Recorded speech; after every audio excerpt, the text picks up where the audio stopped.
예, 우리 하나님 말씀 신약성경 히브리서 13장 1절 말씀입니다. 우리 하나님 말씀 신약성경 히브리서 13장 1절 말씀입니다.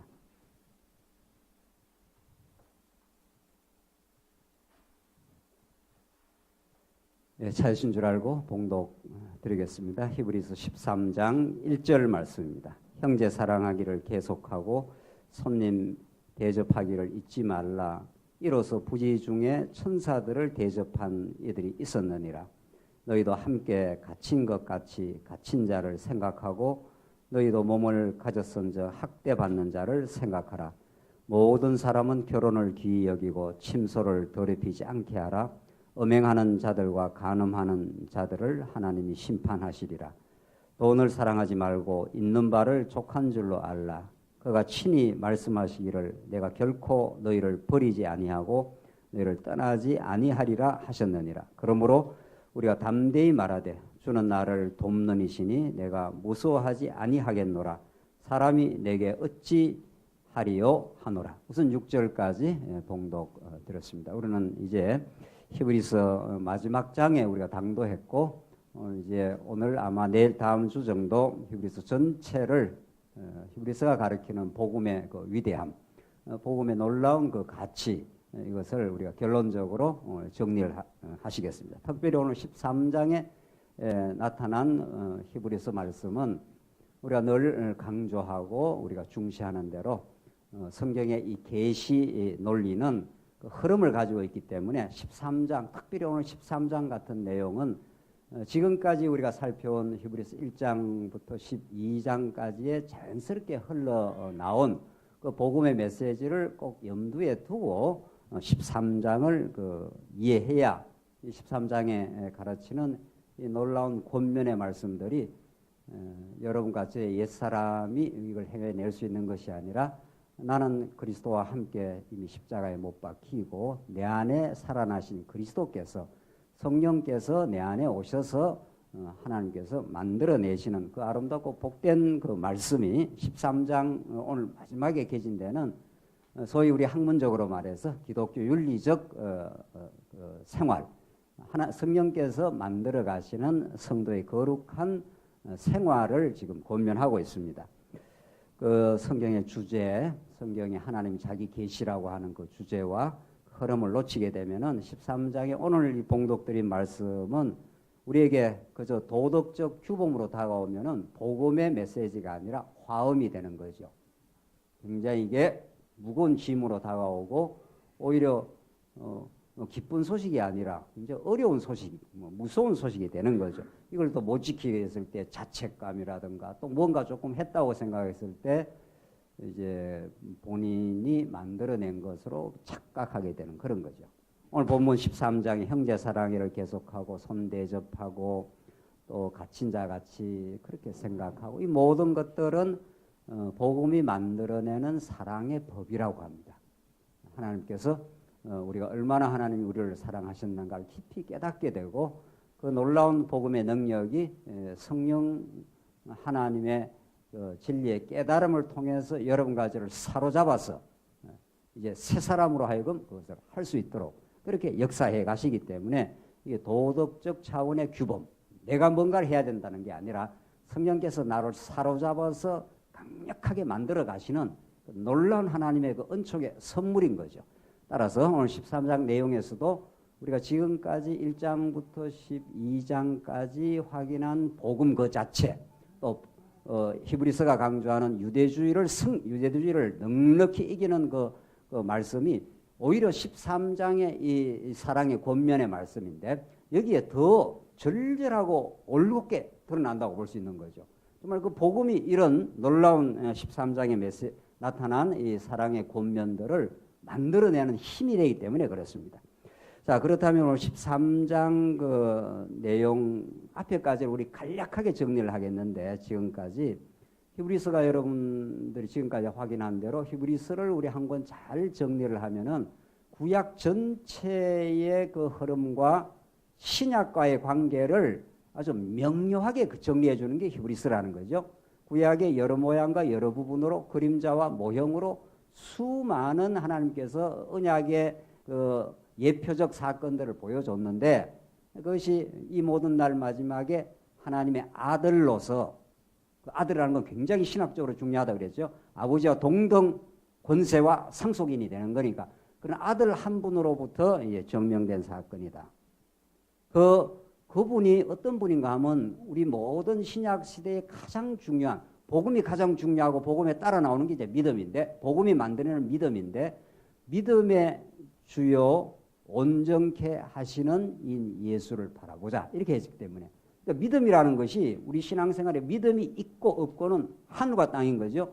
만약 하나님께서 우리에게 믿음의 강건한 믿음을 주시면 우리는 담대하고 평온하고 그칠 것이 없고 삶의 어려움을 수용하게 되고, 이게 이제 믿음이죠. 믿음이 만약 없으면 두려워하고 전전긍긍하고 어려움 속에서 잘 못 견뎌내고 좌절하고 낙심하고 원망하고, 이게 다 불신앙의 소산 아닙니까?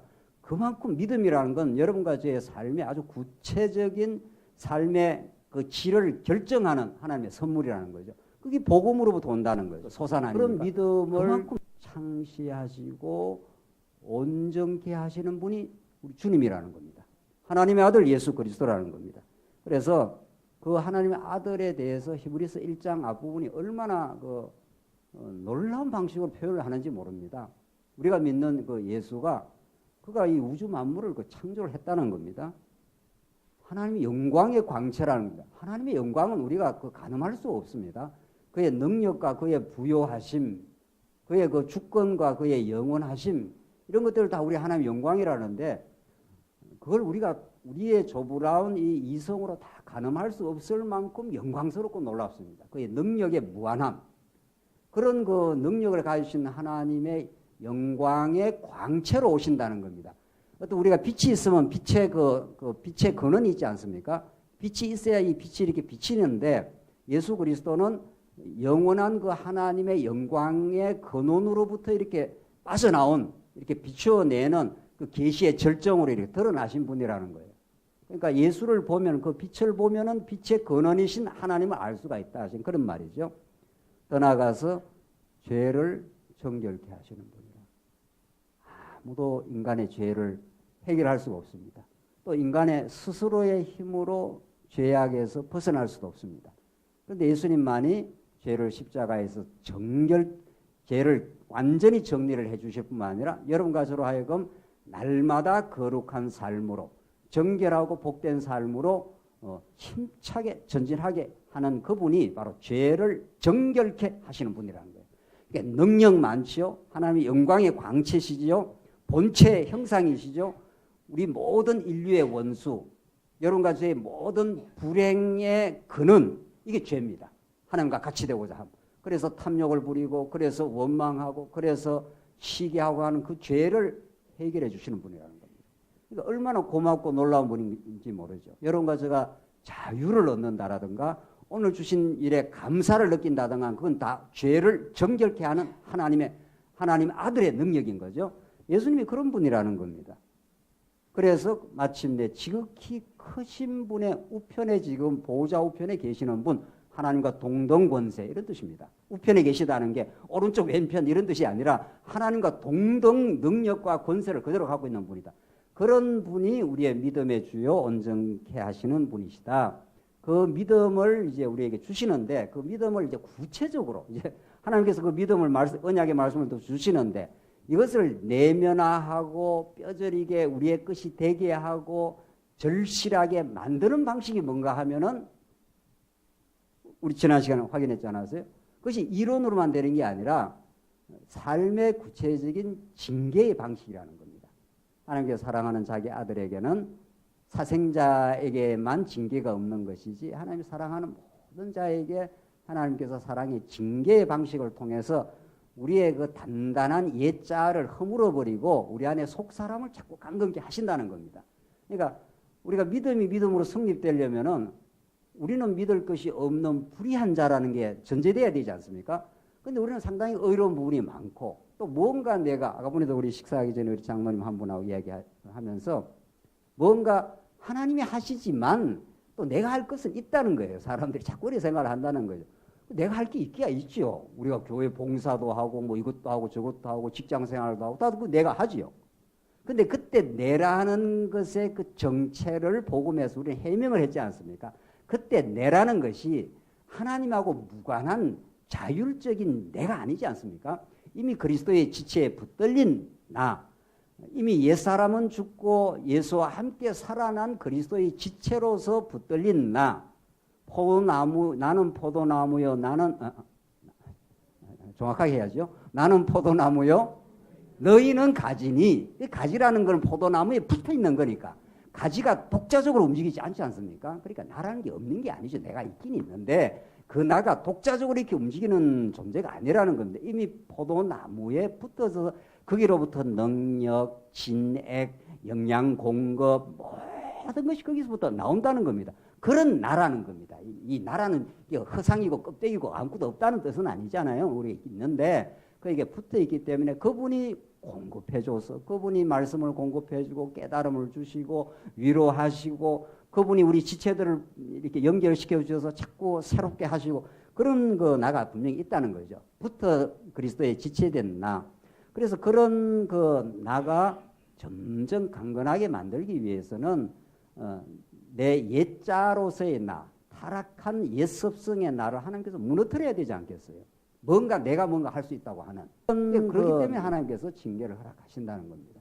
그래서 징계라는 것은 자꾸 우리 옛자를 부수고 들어오는 하나님의 손길입니다. 그래서 우리 삶 속에 그게 자꾸 찾아오는 거죠.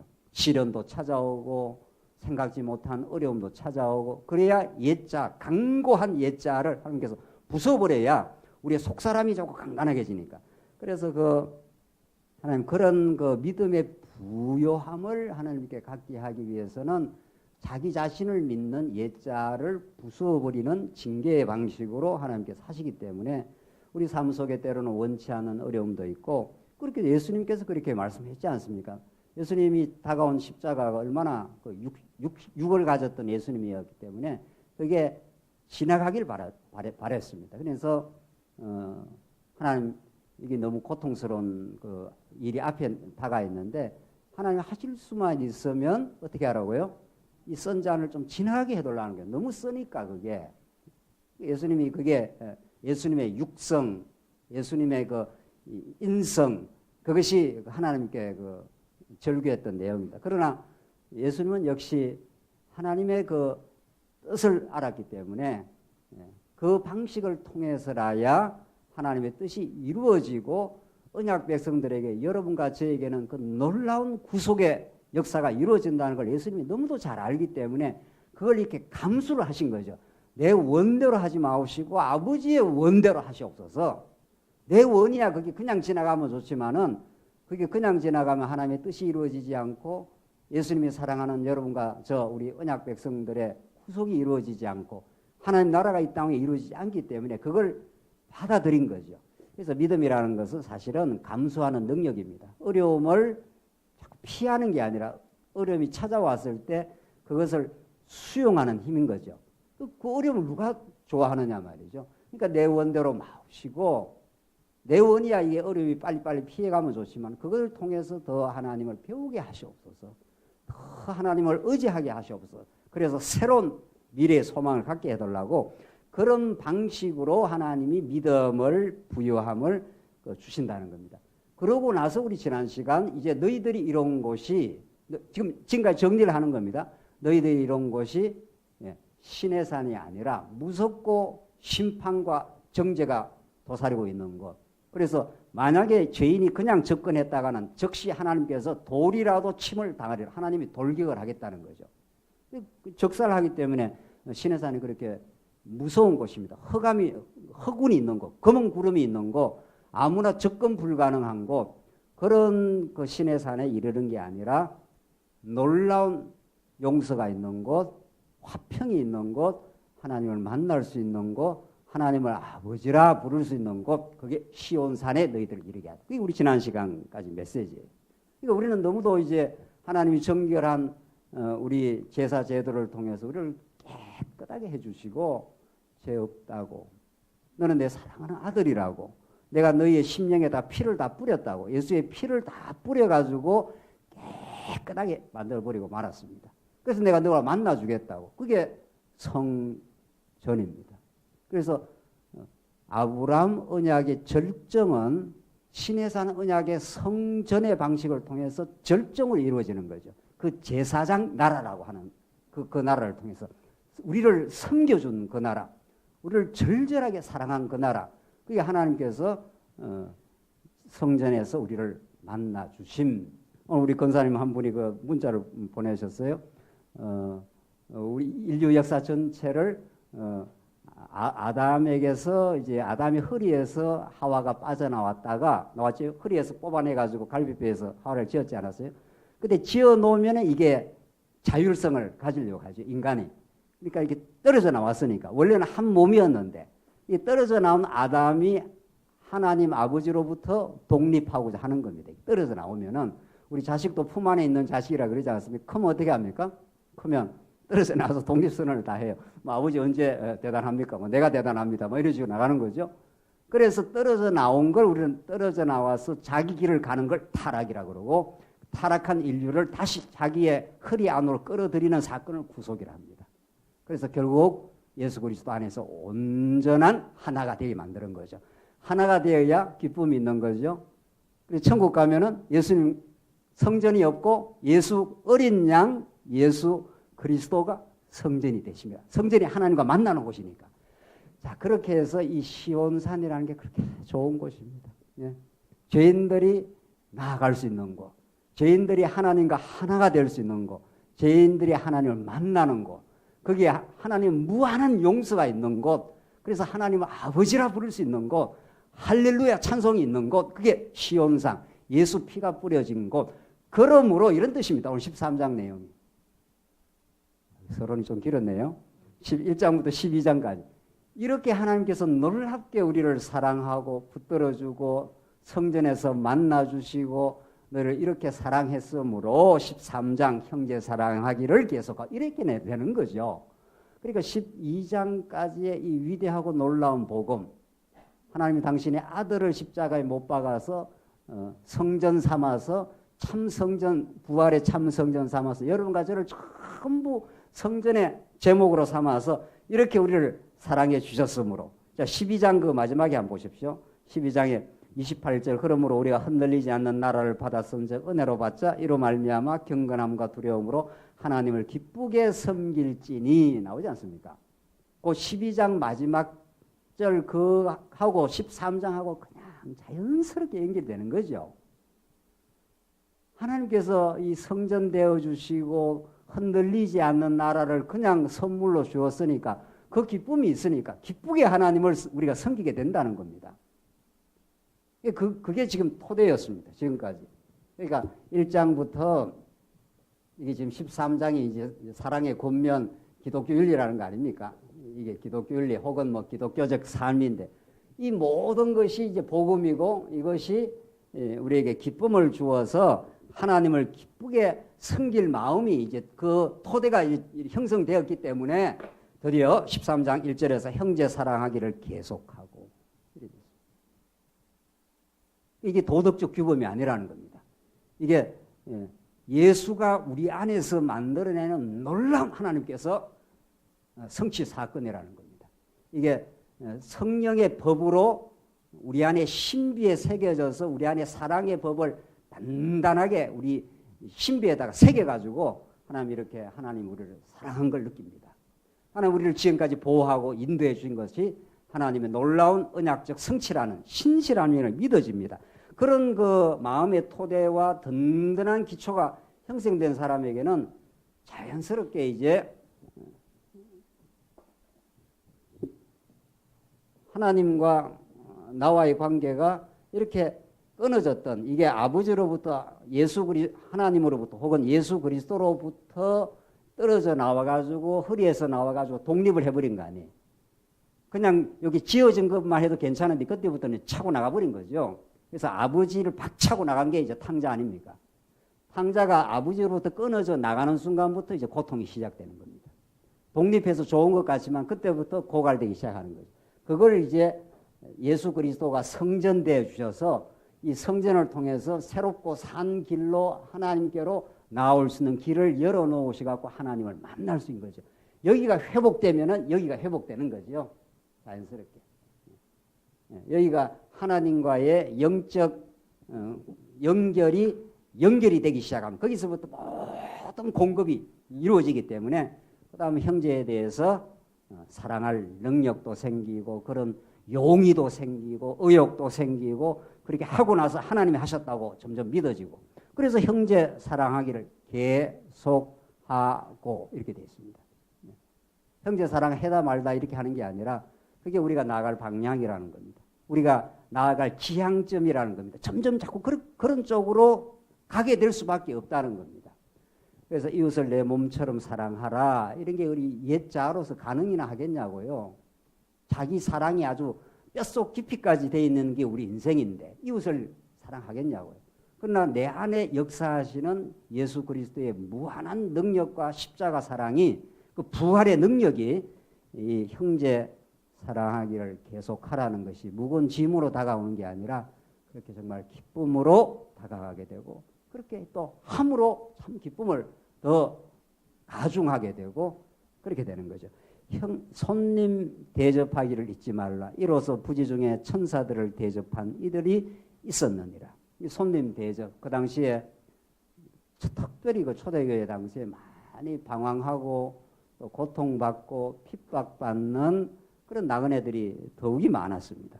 뭐 이것은 그때뿐만이 아니라 언제라도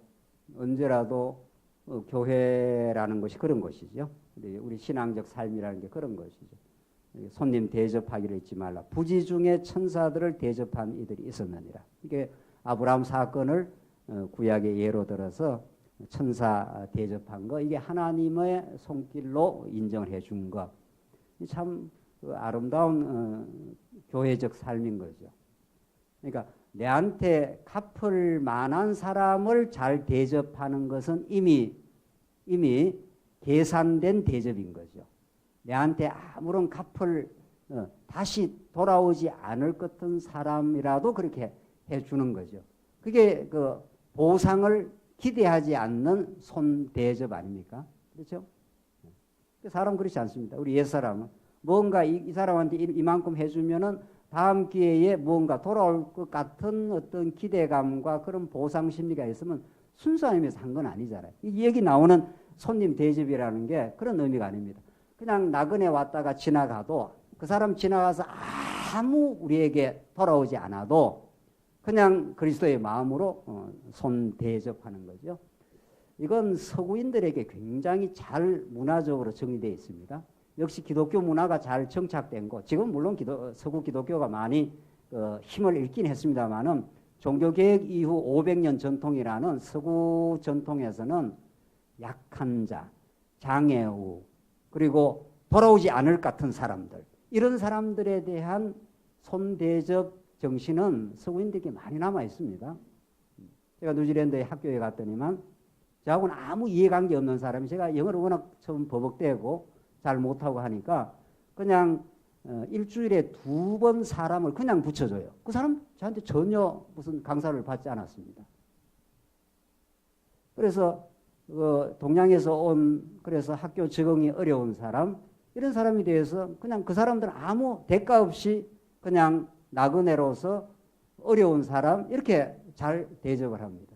그걸 이렇게 경험하고 나서 제가 마음이 굉장히 새로워졌습니다. 아, 이렇게 하는 거구나. 그걸 많이 경험한 사람은 언젠가는 그거 하게 될 겁니다. 그렇죠? 우리 아이들도 마찬가지네. 자꾸 어떤 너 공부 잘하면 어떻게 한다. 어떤 자꾸 조건을 달기 시작하면은 그게 순수하게 영혼을 울리질 못합니다. 감동을 주지 못하고 우리 진정한 감동은 순수할 때 이제 감동이 오는 건데 지금도 그 사람이 생각이 나요. 그 사람은 아무런 저한테 무슨 강사료 무슨 뭐 이런 걸 전혀 받질 않았습니다. 그냥 자기가 동양에서 온 좀 버벅대는 사람을 도와주고 싶다. 뭐 이런 취지예요. 그 사람이 내가 왜 이렇게 도와줄까? 뭐 좀 바라고 이러는 거. 제 마음이 처음에는 좀 그랬던 거죠. 아무 그게 없었습니다. 우리 손대접이라는 게 우리 교회라는 게 그런 겁니다. 교회라는 게 정말 우리가 그런 그리스도의 마음이 우리에게 정착이 되면은 사실은 하는 우리가 가장 행복합니다. 사실은 가장 행복합니다. 우리가 뭘 이렇게 기대하거나 바라면서 한다는 것처럼 이렇게 안타까운 일이 없지 않습니까? 그런데 우리가 행복하고 즐거웠기 때문에 어렵고 힘든 사람들, 그저 돌아오지 않을 사람들에게 그냥 우리가 할 수 있는 만큼 한다는 것.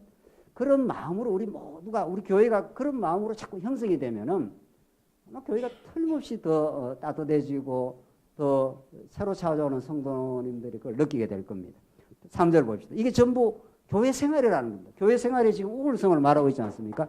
복음이라는 것이 얼마나 그 우월한지 우리가 더불어 살아가는데 더불어 살아가는 그 삶에 복음이 만들어내는 굉장히 고급하고 가치롭고 순수한 그런 삶이 하나님께서 우리에게 만들어 주신다는 겁니다. 아무 대가를 바라지 않고 그렇게 하는 사람이 아주 순수한 열정을 가지고 그렇게 할 때 교회가 얼마나 그 강건하고 복된 성장이 있는지 모릅니다. 3절 너희도 함께 갇힌 것 같이 갇힌 자를 생각하고 너희도 몸을 가졌은즉 학대받는 자를 생각하라. 이게 초대교회 굉장히 그 힘들고 고통스러울 때인데 옥에 갇히고 복음 때문에 옥중에 사도 바울 같은 경우 복음을 전했다고 해서 옥중에서 고통을 받았지 않습니까? 또 학대를 받기도 했지 않습니까? 이럴 때 너희도 함께 갇힌 것 같이 갇힌 자를 생각하고 이게 사람으로는 불가능합니다. 타락한 우리 옛사람으로는 불가능하다는 겁니다. 절대로. 그래서 갈라디아서 2장 2절에 우리 로마서, 고린도전후서, 갈라디아서기 흐름이 있다는 거 아닙니까? 그게 로마서에서 가장 칭의의 복음, 그 다음에 건덕의 복음, 이제 갈라디아서 은혜의 복음인데 갈라디아서 그 유명한 2장 그 20절 그 말씀이 내가 이제 그리스도와 함께 십자가에 못 박혔나니 그게 실제로 이제 믿어지는 겁니다. 우리가 예수와 함께 이제 운명을 같이 하는 운명 공동체가 됐잖아요. 우리가 예수를 믿기 전에는 내가 인생의 주인이고 내 영광을 위해서 살았지만 예수를 믿고 나서는 예수의 지체가 되어버린 거기 때문에 예수의 가치가 나의 가치, 예수의 죽음이 나의 죽음, 예수님의 부활이 나의 부활, 예수님의 상속의 권한이 나의 상속의 권한이 된 거죠. 그래서 내가 그리스도와 함께 십자가에 못 박혔나니 이제 내가 산 것이 아니요. 뭐라 그럽니까? 내 안에 누가 사신 것이라. 그리스도가 내 안에 여러분과 저 안에 그리스도가 살아있어요. 그리스도의 가치가 살아있다는 거예요. 그 그리스도가 살아있는데 그래도 아직은 우리 육신을 갖고 있지 않습니까? 바울이 그걸 알고 있습니다. 그래서 이제 우리가 육체를 가지고 육체 가운데 사는 것은 나를 사랑하사 나를 위하여 자기 자신을 버리신 하나님의 아들을 믿는 믿음 안에서 사는 것이라. 그 믿음이 그렇게 중요합니다. 믿음이라는 건 여러분과 저의 어떤 주체적인 주관적인 생각이 아니라 언약을 통해서 예수가 오셨고 그 예수 안에 지금 사는 거라는 거예요. 그래서 예수의 마음이 우리에게 전이가 된 거지요. 그래서 예수와 일심 뭐가 된 겁니까?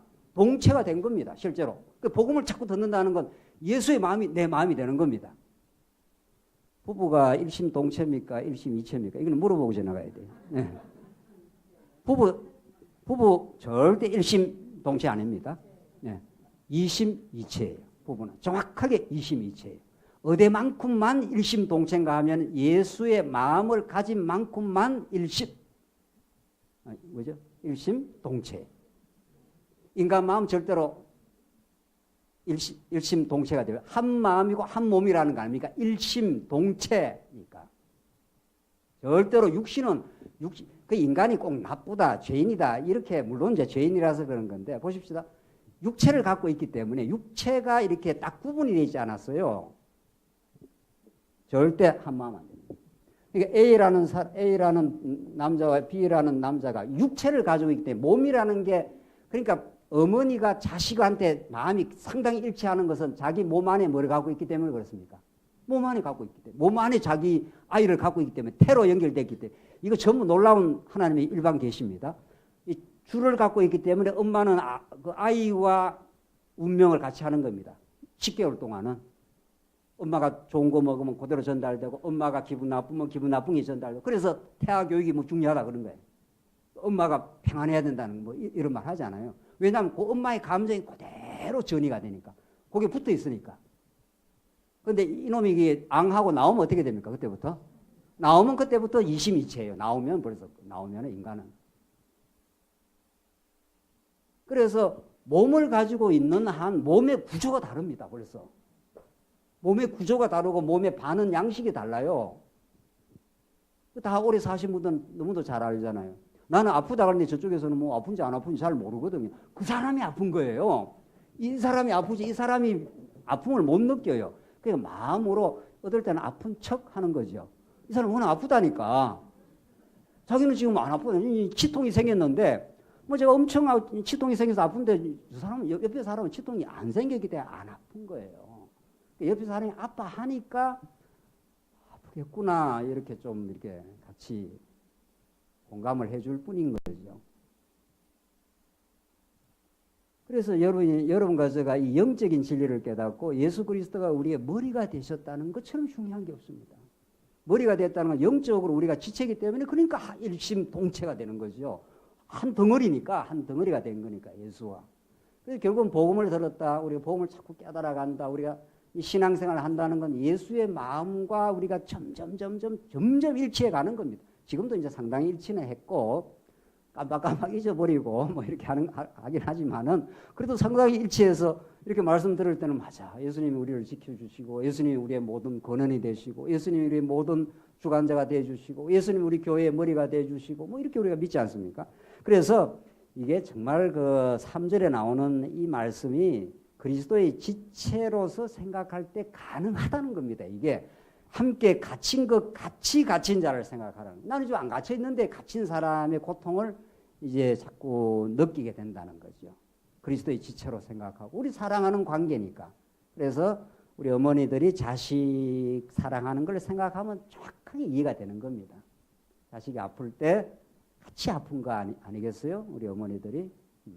그런 느낌으로 우리 지체를 그리스도의 사랑으로 머리 대신 그리스도의 지체로서 우리가 생각하게 될 때 점점 우리는 하나됨을 느끼게 되는 거죠. 그러니까 새하늘과 새 땅 가면 완벽하게 하나가 됩니다. 완벽하게. 그때는 옆에 사람의 고통이 나의 고통, 옆에 사람의 기쁨이 나의 기쁨 완벽하게 되는 거죠. 완전한 일심동체가 되어서 그걸 우리는 천국이라 그럽니다.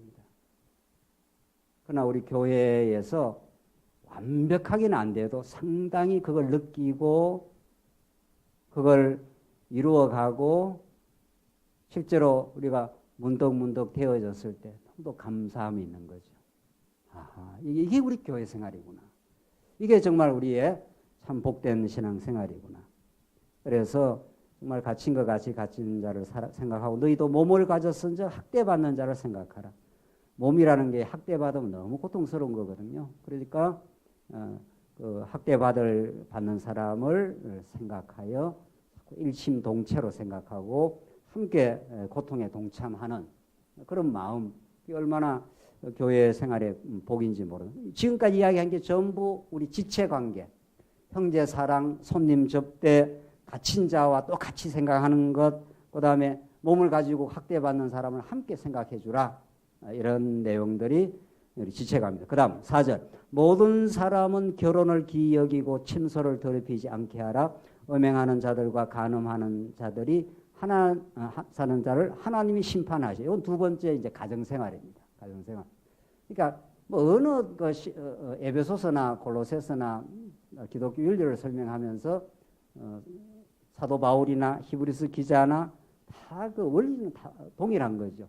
우리 지체관계를 설명하고 또 지체관계의 원형이 되는 그게 가족관계, 가정생활 이런 거죠. 그런 것들을 굉장히 성경은 너무도 소중하게 다루는 거죠. 그래서 모든 사람은 결혼을 귀히 여기라는 거. 우리 가정생활을 참 소중하게 생각하라. 아까 전에도 말씀드린 대로 결혼 그 자체도 하나님을 배우는 아주 소중한 하나님의 일반 계시의 삶의 현장이고 그 결혼하는 것 자체가 복음을 복음답게 깨닫는 가장 농도 짙은 현장이라는 거죠. 아담의 허리에서 하와가 빠져나가고 그 허리에서 빠져나온 하와가 다시 아담과 하나가 됨. 이게 부부 생활입니다. 그게 부부 생활. 그러니까 우리가 결혼 생활을 해보신 사람은 우리 교회 성도들이 예수님과 이렇게 하나 되어서 살아가라고 이렇게 하는 거구나 하면서 결혼 생활을 귀히 여기라는 거죠. 가정을 함부로 그렇게 하지 말라 이런 뜻이죠. 그다음에 침소를 더럽히지 않게 하라. 음행하는 자들과 간음하는 자들을 하나님이 심판하시라. 이때 심판 이게 무슨 뭐 지옥 보내는 심판은 물론 아닌 거죠. 하나님께서 우리 징계를 하시고 가정을 소중하게 생각하는 그런 것이 우리 신앙생활에서 너무도 중요한 거죠. 5절 보면은 5절 돈을 사랑하지 말고 있는 바를 족한 줄로 알라. 그가 친히 말씀하시기를 내가 결코 너희를 버리지 아니하고 너희를 떠나지 아니하리라 하셨느니라.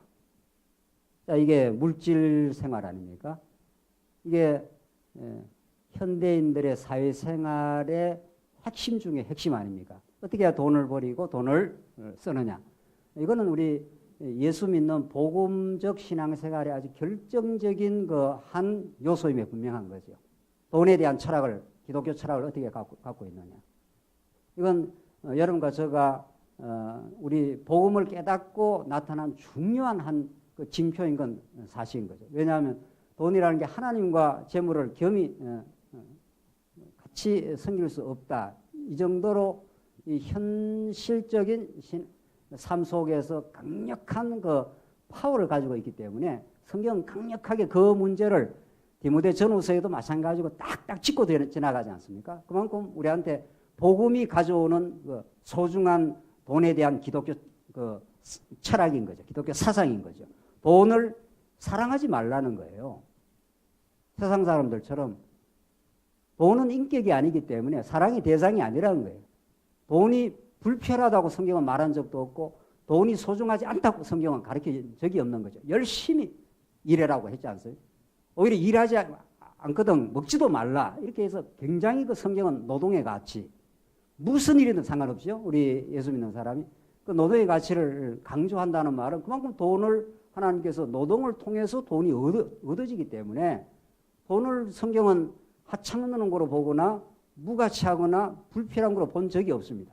열심히 일해서 버리라는 거죠. 그러나 돈은 사랑의 대상이 아니라는 겁니다. 우리는 자식을 사랑하고 우리 성도를 사랑하고 궁극적으로 하나님을 사랑하는 그 인격을 사랑하고 살아있는 존재를 사랑하는 거지 돈은 사랑의 대상이 아니라는 겁니다. 돈은 수단일 뿐이라는 거죠. 그래서 이 자본주의라는 것이 이게 세속주의의 아주 전형 중에 전형입니다. 온 지구가 온 인류가 자본주의가 신입니다. 지금은 이미 자본주의가 공산주의는 없는 겁니다. 지금 중국처럼 자본주의가 득세한 나라도 없습니다. 그 돈의 힘이 강력한 나라도 없는 거 아니에요?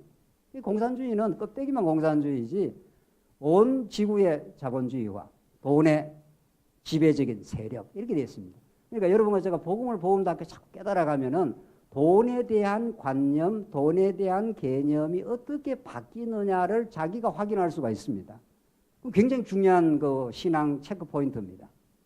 네. 오늘 본문대로 돈을 사랑하지 말고 있는 바를 족한 줄로 알라. 이게 복음적인 권면이고 복음적인 가르침이라고 정말 믿어진다면 정말 복받은 사람입니다. 네. 돈을 사랑하지 말라. 돈을 버리지 말라. 이런 말은 없지 않아요. 네.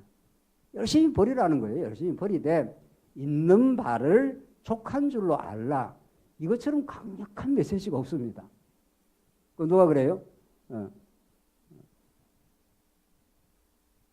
어떤 사람이 제일 무서운 사람인가 이렇게 했는데 제일 무서운 사람이 있는 대로 만족하고 탐욕이 없는 사람, 그 사람이 거침이 없고 무서운 사람이라는 겁니다. 그 말은 너무도 맞는 말입니다. 네. 어떻게 이렇게 탐욕이 없어지느냐 말이에요. 세상에 인간이 탐욕 덩어리로 만들어져 있는데 그렇잖아요. 이 복음의 그 위대한 능력이 여러분과 저를 실제적으로 그렇게 만들어 간다는 겁니다. 하나님 살아계심을 느끼고 우리가 시내산에 이른 게 아니라 시온산에 이르러서 하나님과 하나가 되고 하나님의 상속자가 되었다고 하는 이 감격과 실제적인 믿음 이게 점점 찾아오면은 열심히 돈을 버리기도 하고 돈을 잘 관리도 하고 그렇게 하지만 돈을 사랑하지는 말고 돈을 있는 대로 족하게 느낀다는 겁니다. 이 한 절로 이 거대한 자본주의의 이 이념 체계를 허물어 버릴 수 있는 강력한 메시지입니다. 이게 하나님 살아계심을 믿고 하나님께서 우리에게 주신 것이 족한 걸로 생각하고, 그리고 앞으로도 하나님께서 우리가 사는 날 동안 우리 육신이 보호되어야 되기 때문에 하나님께서 채워 주실 것을 믿고, 며칠 전에 신문에 노후 생활이 안녕하십니까? 칼럼 제목이 그래요. 노후 생활이 안녕하십니까? 이렇게 칼럼 제목이. 그 내용이 뭐겠어요? 여러분이 그냥 맞춰보십시오. 돈 관리 잘하라 이 말이에요. 돈 관리 잘하라. 그런 그 칼럼 1000번, 10,000번 읽는 것보다 오늘 이 본문의 말씀을 정말 생명의 말씀으로 우리가 받아들이면 놀라운 하나님의 그 지혜가 여기서 옵니다. 하나님 우리한테 꼭 필요한 물질을 주십니다. 물질 안 주시겠냐고요, 우리가 천하보다 더 귀한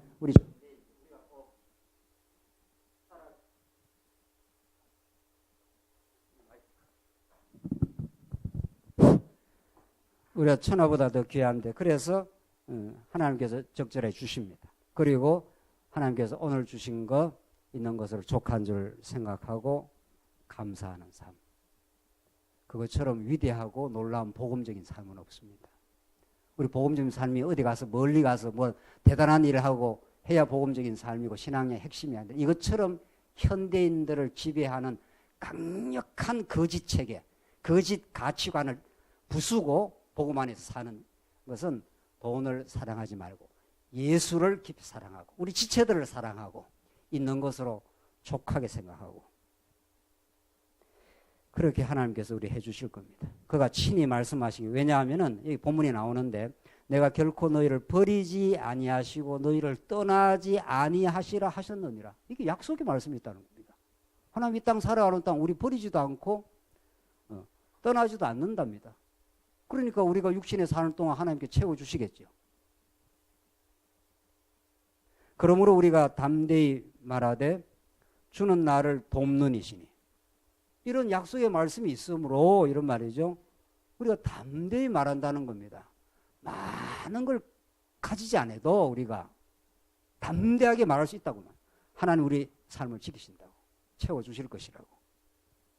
주는 나를 돕는 이시니 내가 무서워하지 않겠노라. 사람이 내게 어찌하리로. 무서움, 두려움 때문에 우리가 다 전전긍긍하는 거 아닙니까? 그래서 하나님 우리와 동행하시고 우리를 채우시고 우리의 필요를 너무도 잘 아시고 그때그때 채워주시는 분이심을 믿을 때 사람이 내게 어찌하겠느냐. 그래서 점점 사람을 의식하고 두려워하는 마음을 우리가 벗어나게 되고 그걸 자유라 그럽니다. 점점 더 자유하고 감사함이 넘치는 삶으로 하나님께서 그렇게 인도를 해 가신다. 여기까지가 기독교 윤리적 삶의 핵심입니다. 지체와 일심동체로 고통을 함께하라. 가정생활이 너무도 소중하고 가정생활이 우리 신앙생활의 토대가 된다. 그리고 우리의 사회생활에 가장 결정적 힘을 발휘하는 이 돈의 가치, 그것과 잘 싸워가라. 주신 것으로 만족하고 감사하는 인생처럼, 그것처럼 담대하고 행복한 인생도 없다. 이렇게 그 복음의 능력이 이런 삶을 하나님께서 창출해 가신다고 합니다. 네. 조금 더 보고 이제 결론 짓죠. 그래서 7절 보시면 7절부터는 이제 계속 이어지는데, 하나님의 말씀을 너희에게 일러주고 너희를 인도하던 자들을 생각하며 그들의 행실의 결말을 주의하여 보고 그들의 믿음을 본받으라. 자, 요거는 이제 교회 생활의 아주 그 지도 체제와 관련된 문제입니다.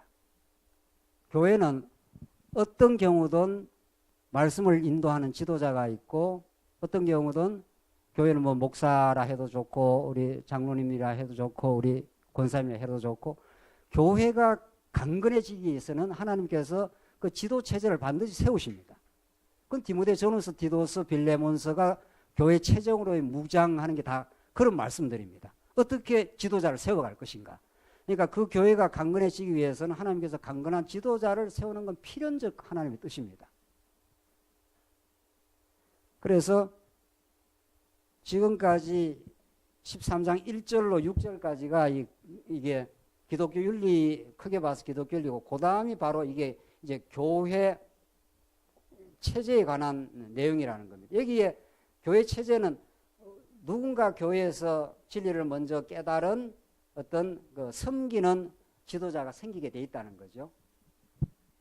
그래서 오늘 본문이 그렇습니다. 하나님 말씀을 너희에게 일러주고 너희를 인도하던 자들을 생각하며 그들의 행실의 결말을 주의하여 보라. 그 사람이 말만 듣는 게 아니라 그 사람의 행실의 결말을 주의하여 보라. 그 지도자를 잘 살펴야 된다는 겁니다. 굉장히 중요합니다. 그러니까 건전한 지도자가 건전한 성도들을 견인해내고 건전한 성도가 건전한 지도자를 또 이끌어냅니다. 상호작용을 하는 거죠. 오늘 본문이 그런 거죠. 본문이. 그러니까 일방적으로 지도자가 성도들을 견인해내고 이끌어가는 기만 하는 건 아닙니다. 그러니까 지도자 꼭 필요한데 그게 목사가 될 수도 있고 장로가 될 수도 있고 권사가 될 수도 있습니다. 그런데 지도를 받는 성도들도 굉장히 분별이 필요하다는 겁니다. 오늘 식사하면서 우리 장로님들하고 무슨 지난주에 SB에서 어떤 교회에서 기가 막힌 그 뭐 맹목적인 완전히 거짓 그 지도자의 이끌림을 받아가지고 완전히 뭐 한 그 가정에 그 물질을 다 파탄으로 이끌어가고 그러면서도 그들의 비진리성을 그 깨닫지 못하는 맹목적 추종이라는 것. 그 교회에서 늘 있을 수 있는. 그러니까 잘못된 지도자가 잘못된 성도들을 이끌어내고 잘못된 성도들이 잘못된 지도자를 자꾸 부추기는 겁니다. 둘 다 그럴 수 있는 거죠. 오늘 본문은 하나님의 말씀을 너희에게 일러주고 너희를 인도하던 자들을 생각하며 잘 살피라는 거죠. 그리고 그들의 행실의 결말을 주의하여 보고 그 사람이 말 자체가 중요한 게 아니라 그 말을 어떻게 소화하고 어떻게 깨달아가고 그 본인도 어떻게 믿어가고 있는지를 잘 살피라는 겁니다. 굉장히 중요한 부분이죠. 네. 맹목적으로 따라간다 이런 게 있을 수 없다는 겁니다. 우리 개신교 우리 크리스찬 성도들은 오늘 하나님 말씀을 따라가고 우리 궁극적으로 예수 그리스도를 따라가는 존재죠. 그래서 사도 바울이 빌립보서에서도 너희는 나를 본받으라 할 때 바울의 무슨 댐댐이를 본받아라 이런 뜻이 아닙니다. 내가 그리스도를 지금 따라가고 있다. 바울이 그 빌립보서에서 하는 그 맥락이 그렇습니다. 내가 다 이루었담도 아니요, 내가 성취했다는 게 아니라 붙잡힌 바 된 그것을 잡으려고 지금도 부활의 주를 내가 따라가고 있다. 그리스도를 내 삶의 가치로, 목적으로, 절대적 이유로 내가 그리스도를 따라가고 있는 나를 본받아라. 그런 뜻입니다. 그 믿음을 본받아라. 이런 뜻인 거죠. 하나님께서 우리 교회에도 지도자가 있지 않겠나요? 그 지도자가 복음을 깨닫고 복음을 전하기도 하고 그렇게 살아가기도 하는 그 믿음의 삶을 본받아라는 거죠. 그가 정말 그리스도를 소중히 여기는가? 정말 그리스도의 영광만을 추구해 나가는가? 그의 삶의 모든 가치와 그의 수고가 교회의 순수한 성장을 위해서 그렇게 하고 있는가? 그래서 그들의 행실의 결말을 주의하여 보고 그들의 믿음을 본받아라. 이렇게 돼 있는 거예요. 정확하게 그렇게 나와 있는 거죠. 그리고 성도님들이 명목적으로 따라갈 이유가 없는 거죠. 복음을 잘 분별하시고 또 복음대로 그렇게 살아가고 정말 그리스도의 영광을 위해서 추구해 가는지를 성도님들이 잘 살피면서 그렇게 전진해 가는 겁니다. 사실은. 그래야 우리 모두가 건강한 교회가 되는 겁니다.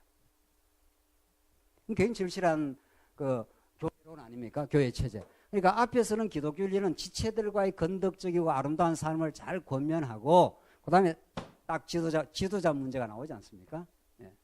이게 그만큼 교회에서의 지도자의 건전성, 궁극적으로 하나님께서 지도자를 어떻게 복음 안에서 건전하게 붙들어 가느냐 이런 것들이 여러분과 제가 간절하게 기도할 내용이고 또 우리 후세대들에게 세대들이 건강한 그런 복음 인도자가 나타나기를 그렇게 바라는 거죠. 그러면서 마지막 8절 예수 그리스도는 어제나 오늘이나 영원토록 동일하시니라. 그러니까 바울도 그렇고 히브리서 기자도 그렇고 언제나 사랑의 권면을 하고 나서는 마지막에는 언제나 복음 그 자체를 한번 꼭 짚어줍니다. 예수 그리스도가 영원한 그런 그 가치와 예수 그리스도와 영원한 그 진리의 원천이시라는 겁니다. 그러니까 지금까지 이야기했던 그 기독교 윤리적인 여러 가지 내용들, 아름다운 복음이 만들어내는 아름다운 삶들, 지체를 사랑하고 정말 대가를 기대하지 않고 우리 손대접을 하고 그렇게 갇힌 자들과 함께 갇힌 것처럼 고통받는 성도들을 깊이 사랑하고 또 그렇게 지도자를 면밀하게 살피고 또 지도자를 지지할 건 지지하고 이렇게 우리 교회가 전진하되 그 모든 것의 기초, 그 바탕이 우리 예수 그리스도의 영원성이라는 겁니다. 여기에 가야 우리의 참된 신앙, 참된 인생의 의미를 우리는 찾을 수 있다는 겁니다. 솔로몬이 그렇게 절규하고 그 복된 노래를 했듯이 헛되고 모든 것이 헛되도다. 해 위에 영원한 하나님의 살아계심과 그 은혜가 없이는 무엇을 우리가 삶의 참된 가치로 찾겠느냐 하면서 그렇게 강력하게 전도서에서 그 영혼을 노래 부르지 않습니까? 우리가 욥, 시편, 잠언, 전도, 아가서 이래야 되잖아요. 이 순서도 기가 막히다는 거죠. 욥기에서 하나님의 절대적인 그 전능성이 드러나지만 그의 신실성으로 이어지고 그 다음에 하나님의 주권성으로 잠언에 이어지되 그것이 영원하지 않다면은 그게 무슨 의미가 있냐는 거예요. 그래서 여러분과 제가 잠깐 이 광야 같은 삶을 살아가도 여러분과 저의 삶의 의미가 가치가 오늘 본문의 말씀처럼 예수 그리스도는 어제나 오니라 영원토록 동일하시다. 그 영원한 가치가 우리가 확보되어 있고 앞으로도 이어진다. 그래서 이 든든한 토대 위에 우리가 서 있기 때문에 우리가 이렇게 형제 사랑하기를 손대접하기를 돈을 그렇게 사랑하지 말고 있는 것으로 만족하게 살기를 왜? 영원한 유업이 우리에게 있기 때문에 그분이 우리와 함께 하시기 때문에 이렇게 우리가 든든하게 이 복음을 히브리서 기자는 우리에게 전달해 주고 있습니다. 이 복음 안에서 평안과 승리가 있길 바랍니다. 기도하십시다. 자비하신 하나님 아버지 은혜를 감사합니다. 오늘도 히브리서가 우리에게 전달해 주는 이 놀라운 복음적 권면을 들었습니다. 이 땅 살아가는 동안 있는 것으로 저희들 감사하고 만족해 하시고 그래야 이 광야 같은 세월이지만은 저희들이 참 그리스도 안에서 속사람의 승리를 구가하며 살게 하시옵소서. 예수님 이름으로 기도합니다. 아멘.